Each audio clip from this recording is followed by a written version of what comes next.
Governor Frank Keating, shares of bank stocks, when you look at the XLF, which is the ETF which tracks them, actually fell in the first quarter versus a flat S&P. Why the underperformance? Because financials usually lead the way.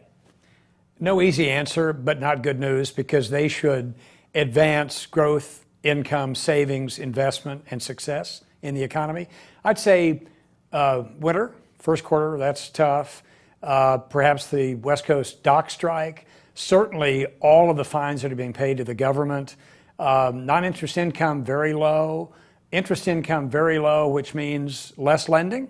Probably for every dollar that is not available in the capital pool is $10 of less lending. So I think all of those things compounded together have put a brake on bank stocks, which means there's a brake coming in the economy, and that's not good. Well, tell me your view of the economy. We recently got a less than stellar March jobs report, and this kind of confirmed a lot of the tepid economic results we've been seeing. So from someone who obviously is in a lot of contact with banks, small and large, how do you view the economy? Well, 90% of the ABA members are $1 billion and less in assets, so we are largely a community banking organization. The realities are the bread and butter lending is the next generation of capitalists, that's home lending, but with 43% debt-to-income ratios, the QM ability to repay rules, the average person's buying a house today not at 27 as I was, but at 37. So that is bad for economic growth.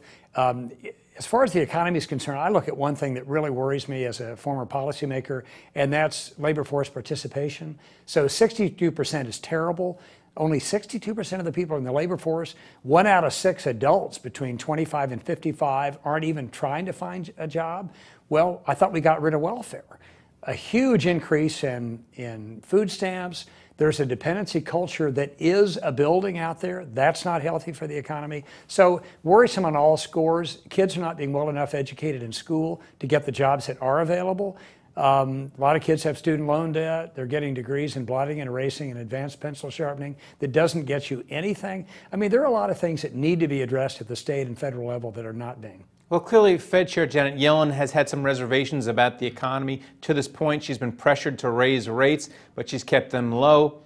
Clearly, the low rates are not helping savers. So from a banking perspective, once again, are the savers out there and the banks who obviously want higher rates, are they pressuring Janet Yellen? We need rates a little bit higher?